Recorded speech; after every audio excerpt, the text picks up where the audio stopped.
What is going on, guys? Welcome back to the channel. For today's video we have a heap of brand new reveals to break down and discuss. So big that I'll actually be splitting this video into two. Today's focusing on the official reveals and the next video focusing on the leaked listings heading into 2026 and 2027, as I do believe there have been some pretty big name drops. But firstly, let's check out some of the brand new Transformers Studio Series listings, starting off with the Lux Class Elita 1. Now, she was originally revealed during PulseCon during September of last year, and I think it's crazy that the figure still hasn't released. We are nearly a year on since the release of Transformers 1. Surely they should have released Optimus Prime, Megatron, Bumblebee and Elita to coincide with the release of the movie, instead of waiting 12 months for us to complete the main cast. But Takara Tomy have us covered, because they just dropped some brand new proper images of the figure, and she looks so much better in comparison to their CG renders. They do confirm that she will include the jetpack that we do see featured in the film, although it doesn't appear to be removable unless you take a screwdriver to that screw. Honestly, I'm not quite sure how this is going to look if you do decide to pop it off, as it does appear to form a pretty big chunk of her vehicle mode, but nevertheless a pretty solid looking figure, and it will be great to finally complete the core 4 from the film. Continuing on with the hype of Transformers 1, the next reveal is the Lux Class Starscream. Now, this is one that I've been particularly excited for, just as I thought Starscream was easily one of the standouts to come from that Transformers 1 movie, and visually, upon first glance, he does look to be solid, but there are really three things which I'm not too impressed by. The first thing would be the colour scheme. They appear to be using an even darker shade of almost yellow that we did see from Optimus Prime, and it just makes him look super dull. Honestly, I would have much rather had they decided to go with a slightly more traditional Starscream grey, but I'm hoping that in person the figure is going to look slightly better. The second thing would be the head sculpt. Starscream was by far the most charismatic character to come from that film, and they seriously couldn't have picked a more boring expression to go with. If I'm being completely honest, I think right now the Blockies version actually looks slightly better in comparison to this. And then finally, the articulation. This appears to be super lacking. There are no wrist, no waist, nor any ankle joints, which I think sucks, especially as if leaked listings are anything to go by, Hasbro are going to milk this mold like there is no damn tomorrow. This is a Starscream. They're going to make almost every single Seeker that you can possibly imagine. So if there was one Transformers 1 character that they really needed to pour the budget into, I definitely think it was this guy. But with the reveal of the next character, I think I know where Hasbro spent their budget, and that would be with the Lux Class Age of Extinction Widowmaker, a character solely based off concept art, and to be honest, I was very much looking forward to seeing exactly what they would do with her design. The original look was super complicated, and to be fair, I think near impossible to translate into a deluxe price point mainline figure, and whilst they've definitely gone in their own direction, she really does appear to take some inspiration from that original look. The legs transform nearly exactly the same as the Transformers Prime Vehicle, so there is a lot of compression that goes down, and dare I say that she may just be the cleanest looking Age of Extinction figure that we've so far seen from Studio Series, even more so than Galvatron. She does transform into an officially licensed McLaren instead of the Pagani, and that is actually a vehicle that does show up in the film, so in a way I'm kind of liking how they are canonising her. They are making her a part of that movie. We just never unfortunately got to see the look of her robot mode, and when you take into account how solid both the robot and vehicle mode are, could we potentially be looking at the best figure to come from the concept art series line? Then finally, to wrap things up for the deluxe class reveals, we have Constructicon Scavenger, and honestly he looks exactly how I'd expect him to. Very faithful to the original G1 cartoon, and appearing to be mostly a very solid looking update.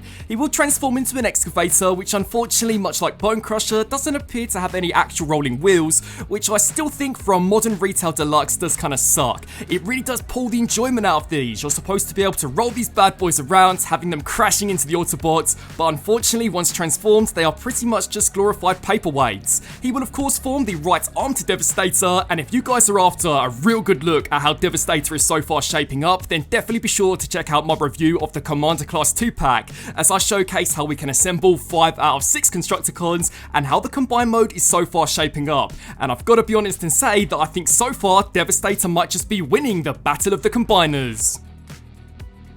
Moving on to the two brand new Voyager entries, up first would be the War for Cybertron Thundercracker, which let's be honest was all expected, especially after we recently saw the release of Skywarp. This guy is the final member and will complete the iconic Seeker trio. It does look pretty good, although honestly I can't say that I'm too ecstatic for it. By now I am incredibly familiar with the mold, although he will include a brand new Neutron Assault Rifle, which is surprisingly different to the one that was included with Barricade.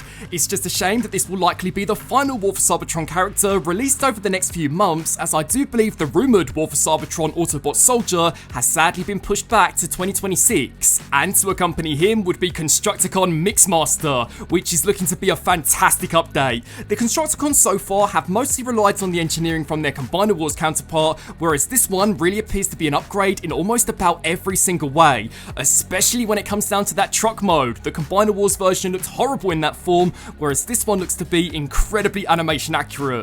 This guy will form the left leg to Devastator, which will then complete the Combiner, and as mentioned previously, Devastator right now is looking amazing. Initially, I wasn't too convinced that it would be superior to the Combiner Wars version, especially after the release of Scrapper and Bone Crusher, which weren't the best, but with the Commander Class 2 pack, the look of Scavenger, and actually having Mixmaster in hand, I'm gonna be completely honest and say that they have actually been a blast to mess with, so I'm super excited to finally complete Devastator. Then finally, rounding things off for Studio Series, we have 2 entries for Leader Class, the first being the long-awaited Grimlock reissue. Now this does appear to be a direct re-release of the version that we originally saw during 2020, which is great, especially for those that did originally miss out. That figure has become easily one of the most scalped on the aftermarket, and he's the king of the Dinobots, so come on, you need to add him to your collection.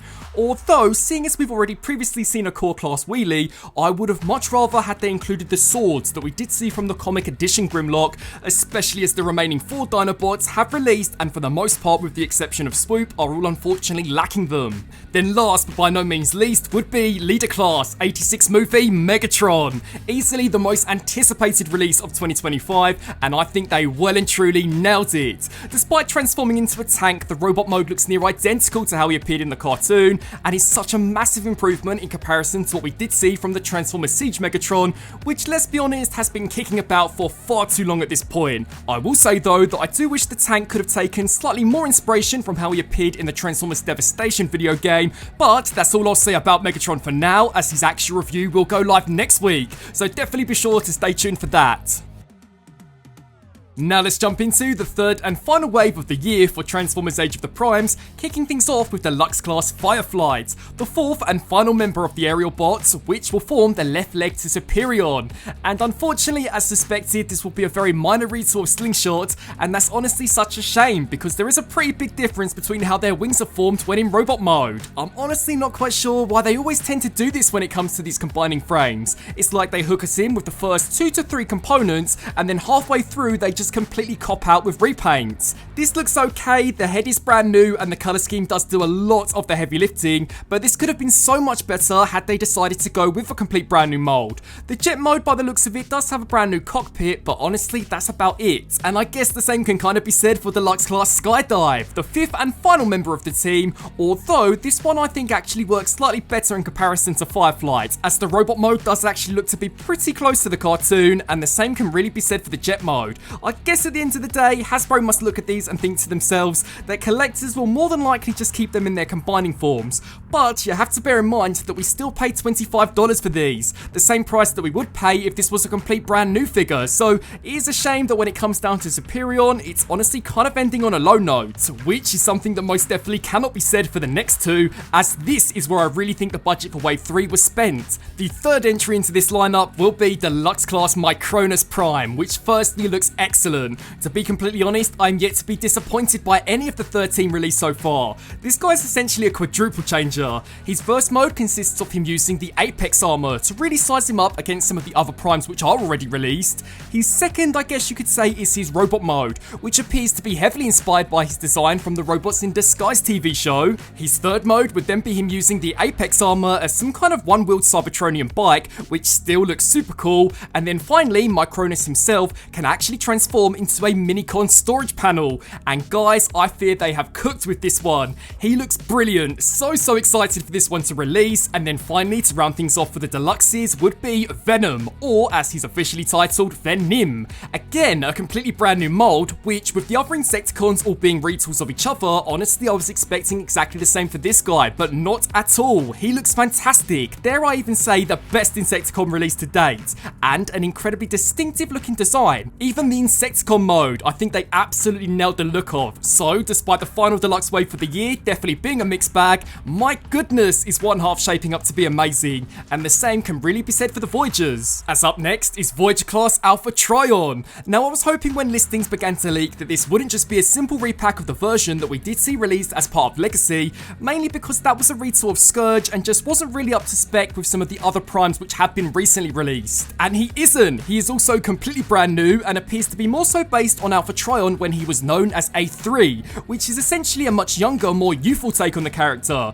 Now I do imagine that in the future they'll likely retool this into the much older and more wiser Alpha Trion design, but for the time being this does look great. He will include the Covenant of Primus, which is such a cool accessory, and a quill, so that he can repel his enemies with endless wisdom. He will then transform into a Cybertronian spacecraft, which doesn't look the best, but then again, I don't believe any of the primes originally transformed, so I kind of view this as just being a bonus mode. Then to accompany him would be Voyager class Flatline, who unfortunately is just a repaint of the Armada Universe Red Alert with a very IDW inspired head sculpt. Now whilst I was hoping for something completely brand new from this character, I don't think there is any denying in saying that that colour scheme absolutely slaps, but it definitely would have been nice at the very least for them to give him some brand new accessories, as he does just include everything that we did see previously. And then finally, to conclude Age of the Primes Wave 3 would be Leader Class Onyx Prime. Now this guy was originally shown off back in February, but still, what an outstanding looking figure.